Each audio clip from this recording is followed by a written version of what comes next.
All right, good morning. It's about 8:30-ish on the 1st of December, which means that I'm looking, it's Sunday morning. It's a bright, beautiful, sunny Sunday morning. Woo! Yeah. For anybody that was watching weather forecasts or something, yeah, it was cold last night. There was frost on the truck this morning when I woke up. I was toasty in there. I wasn't throwing the blankets off, but I was completely comfortable. I woke up a couple times just to make sure I was alive, but yeah, it was fine. Um, that sleeping bag that I made for the Alaska trip many years ago, it's the best thing I've ever done. Right up there in the top five, anyway. Yeah, it's completely comfortable.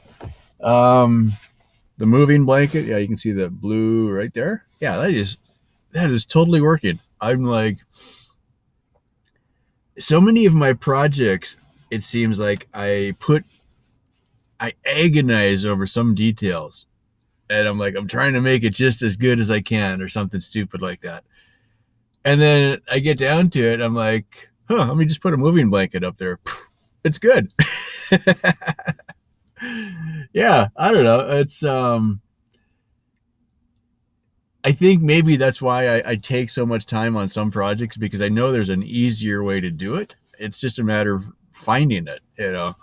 Um, So what'll probably happen now, I've kind of decided this is good enough. I think I said that on the last video. I'm not going to make any major changes to it. The basic design is good, and so this was kind of the goal, is to tweak it and tweak it and to get it just good enough, right? Now that I'm there, now I can go back and fine tune a little bit of the details. Like this weekend, I had 3 days off, or it was whatever. My days off aren't on the weekend, but it's my days off, so I call it the weekend. But it was Tuesday, Wednesday, Thursday, I think, this time or something. Anyway, so I had a couple days off, and I'm sitting at home and I'm looking at that, and I'm like, what simple thing can I do to make it just a little bit better, right? And the one thought was, it had rained while I was home. It always makes me nervous when I'm home and it's raining, because if it rains, the road washes out sometimes. And you're like, great, I'm at home and maybe I can't get out, right? Which normally I don't care, but if I'm supposed to be at work, then that's a problem. On the plus side, I had enough rainwater to completely fill up the IBC for the win. That's kind of significant, because with this in the back, the way it is, I can't get my water tank in there to go haul water anymore. Right. So I was like, oh, that's kind of a design flaw. Um, I was actually looking, okay, it's bolted in. I could unbolt the whole thing and try to slide it off without breaking it. That's kind of dicey. But then it rained, and I'm like, okay, we got lots of water now. So I got, showers and laundry. But the change that I'm making right now from here forward, it just makes more sense to do laundry here in town instead of doing laundry at home. So I'm just kind of making that shift in my head. And that's what I did before when I worked for the Postal Service here in El Paso, is I just did all my laundry and showers in town, and then didn't use very much water at home. So I didn't have to haul water. So that's kind of simpler that way. So I'm going to find, there's usually places you can just drop off your dirty laundry and you come back the next day and it's folded and clean and done for you, kind of thing. Which to me, with my limited time off, it makes more sense, right? Why should I sit there in a laundromat and fight that stupid machine where the card reader never works, and all that other stuff that you got to deal with? If I can just spend 3 hours at the library with my laptop, I can be doing something productive instead of sitting there and just being mad. Yeah. So it's, I don't know, $10 or $15, but it would cost you $5 or $6 anyway. So my free time is valuable. That's how I look at it. It's different if I'm doing it at home because I can throw stuff in the laundry, start up the generator, and do something else, right? And that's another thing is out on the ranch, I have to haul the water or use rainwater. I have to make sure I have enough gas to run the generator for a couple hours to do the laundry. I usually line dry, but if it's cold or actually raining or whatever, I usually, even on a good day, I try to just take all the clean clothes off of the line, take them back in, throw them in the dryer, air fluff it at least. That just kind of makes them less cardboardy, life hack, right? Also get some of the lint off, which is nice. Anyway, so that would be that. Yeah, it's because I've experienced much colder temperatures. It's not likely to get so cold here in El Paso that I'm really concerned, right? If it's just a complete fluke and it gets to very, very cold, I can always crawl in the truck and start the heater. That's fine. I've got that option. If I think I'm going to die, I can just walk over to the Walmart and walk around for a couple hours and get warm. I'm not going to die, right? So, and I have woken up on the camping trips where I had frost all over the sleeping bag that I was in, and I was still fine. So I'm not too worried. I've been in Alaska and the Yukon. This is the southern edge of Texas. It's not going to be that bad. But it was kind of funny when I woke up this morning and I looked out. Yep, there is actually frost on the truck. I was going to get a picture of it, and the phone was so cold it just shut itself off. So I'm like, yeah, it's too cold for the phone, but I'm fine. I thought that was kind of funny. Wasn't a lot of frost, but you could see a frost line. So it's gone now. And I cheated this morning. I walked into the Walmart and used the restroom, which is what I usually do. And there's a little McDonald's in the back. So I was like, you know what? I'm going to drink their coffee and eat their breakfast instead of sitting out here in the cold and making my own breakfast. So it saved me a little bit of butane on the stove anyway. Nice and warm. That's good. Anyway, so it's almost 9, quarter to 9. I don't start work until 10:30 this morning, so it'll be nice and warm. Yesterday, this is so, everybody has weird weather, I think, anymore, but yesterday I was wearing sweatshirt, t-shirt, didn't wear my jacket yesterday, but I really wanted to. And the sun finally broke out halfway through the shift, and then it was nice, but the wind was still really cold. Sometimes the wind would stop and you're like, oh, this is a nice day. And then the wind would blow and you're like, oh, and it's just, like every other outside job, you're out there for 8 hours. You get your half an hour lunch, but that's it, and a couple breaks, but it's just a slow grind out there. And now today yesterday it was cloudy all day. The sun broke out a little bit, but it was just cold. Felt like a winter day, Now, sunny day, no wind. It should be a nice day. So anyway, just wanted to check in. It's the 1st of December. This year is almost over. There was a couple comments on some videos recently, and what we kind of came up with was 2019 was my year for building, and 2020 should be the year that stuff actually gets done. So, I don't know if I can do this real quick or not. Let's see what they're going to say. Maybe looking.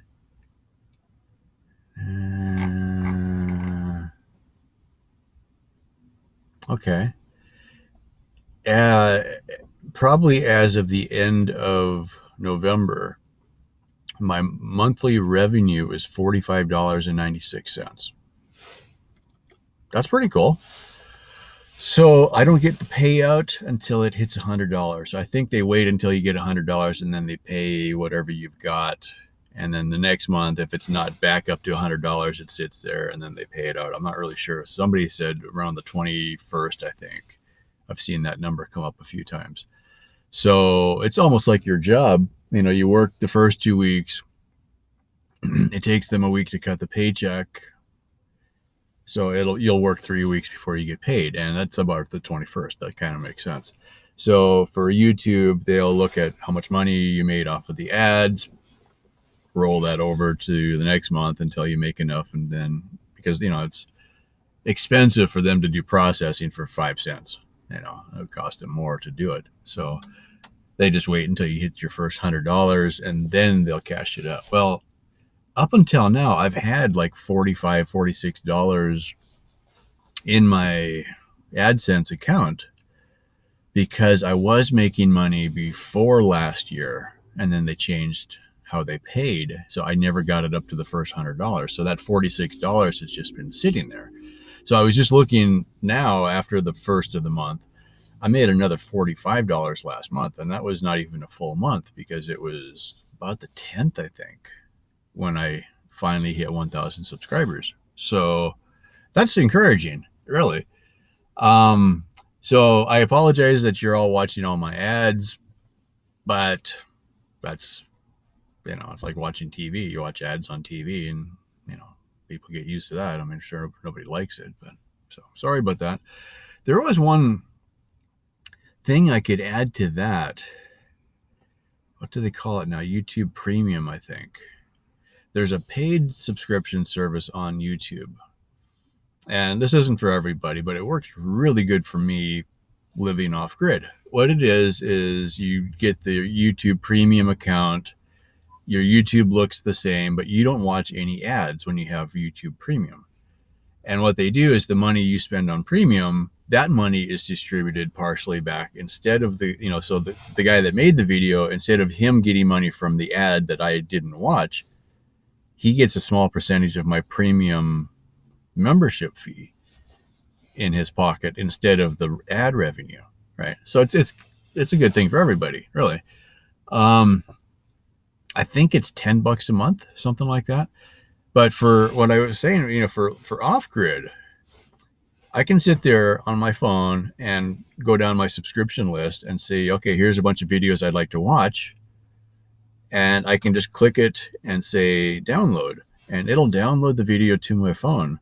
And then when I'm home with no internet service, I can just fire up the phone and watch all these videos that I've downloaded.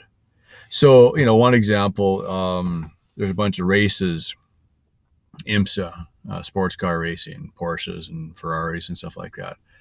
And they go to all the popular tracks.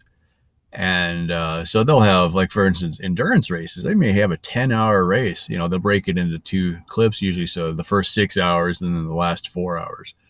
I just download that on my phone and I watch an hour every day. It might take me 2 weeks to see the race, but that's okay. And so in the evening when I got, I'm kind of just winding down, I'll just sit there and watch some videos, or I'll watch, Doug over at SV Seeker, or I'll watch Gone with the Winds, cool videos of traveling in a sailboat, that kind of thing. So you just, you get something to do, and you can download the videos, and you can actually keep the video on your phone for up to, well, actually, if you have a video you like to watch a few times, this would be great if you had kids or something like that and they watch the same video over and over again. As long as you have internet access every 30 days, that video will still play. So you don't have to have internet access to play it. You just have to once a month get out, let the phone see the internet, and then go back in your hole and it'll work. It's kind of cool. You can't transfer that video off of the phone to something else. Not that I've seen. That would be kind of cool. I've had a few videos where it would be kind of fun if I could just burn them off onto a CD or DVD, or nobody uses those anymore. You get the idea. You can't download them off of the phone. But yeah, anyway, this was going to be a short clip and 14 minutes later. Sorry. Anyway, as always, thanks for watching. Welcome to all the new subscribers. Patreon. Oh, Patreon. I'm still supporting other people on Patreon. I've got it dialed down, but there's, probably 5 or 6 people I'm giving $1 or $2 to. And I just realized this last week, I was looking at my Patreon. I had never told Patreon to actually send me money, right?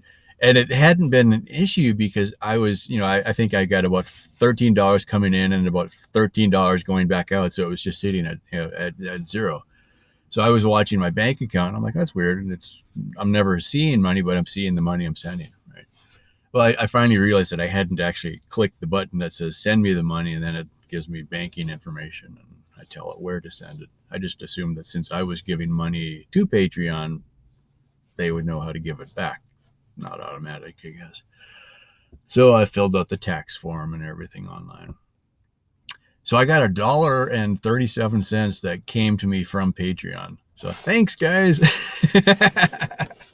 I just thought that was hilarious. I'm like, all right, but this is like a lot of things. I think people who, oh, you can't make money on the internet. And then there's a few people who actually do make money on the internet.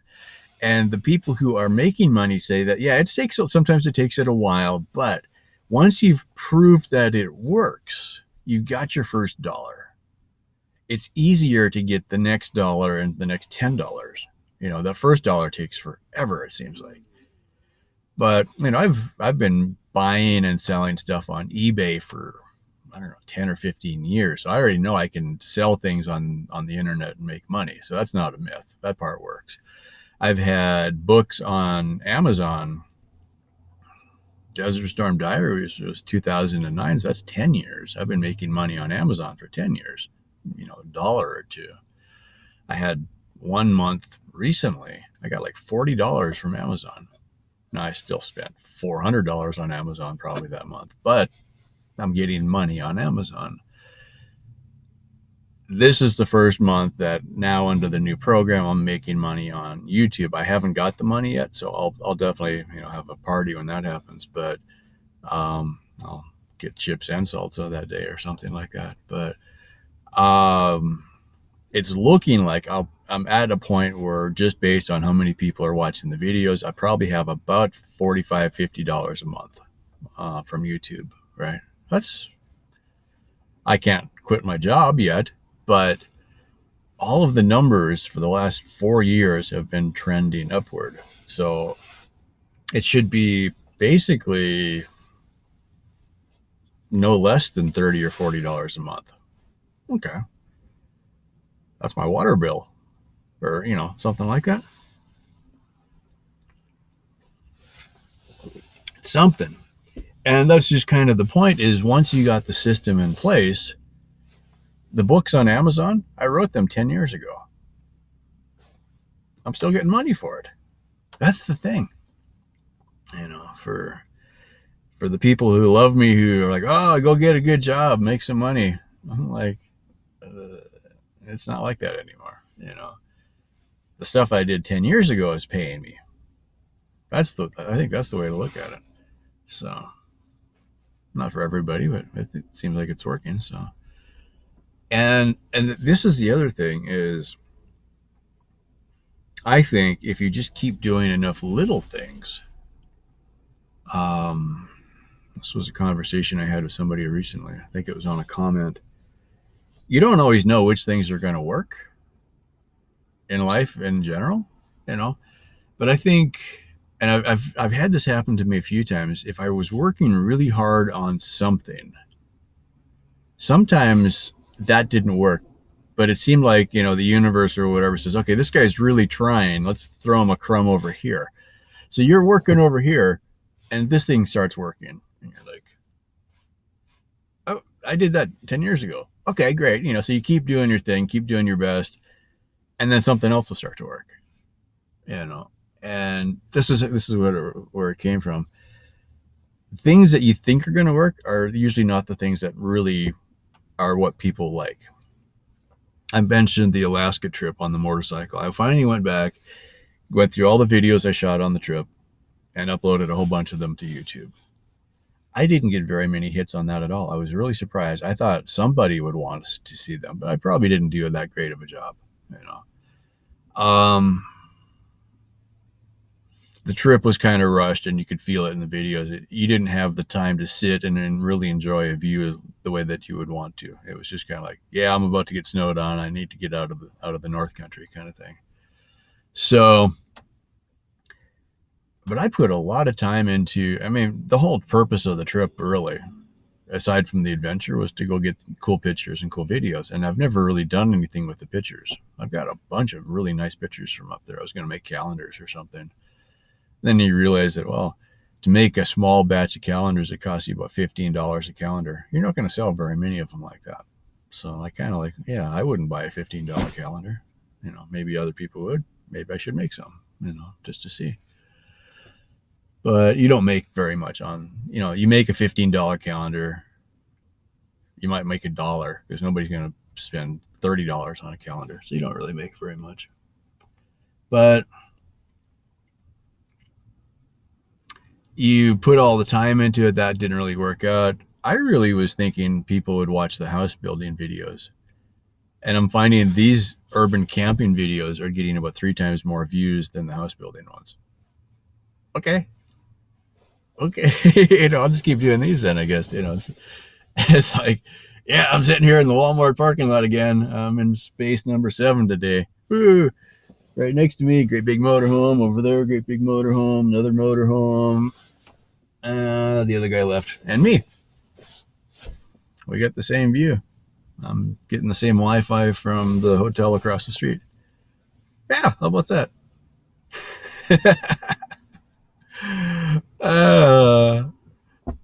It makes my head hurt.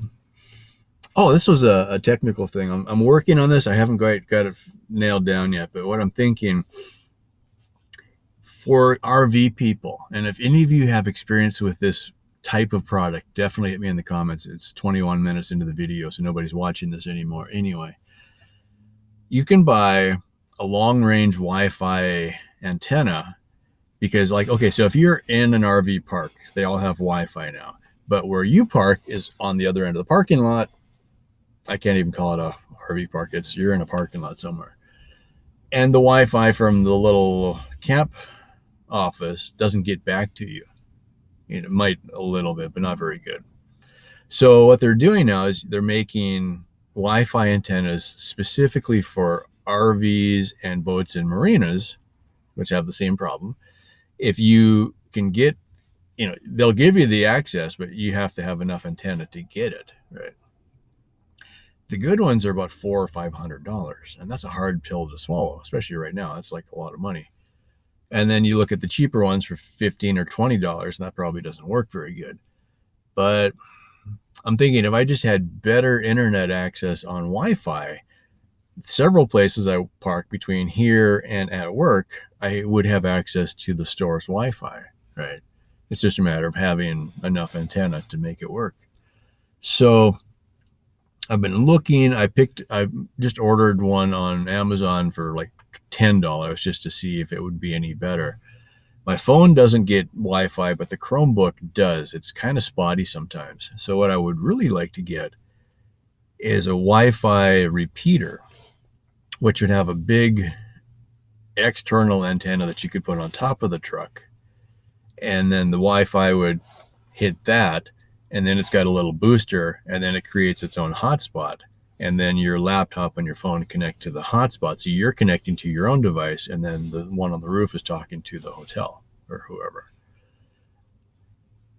That would be expensive, but it's a one-time purchase, and you would use that anywhere you went then. So it would just lock into whichever signal is out there, and you do your thing, and everything would be good. So I kept looking at that, and I'm like, I don't want to spend $500. Well, then last night, just before I fell asleep, I had the idea. So I quickly grabbed my whiteboard and write it down. You can't see it, but it's on there.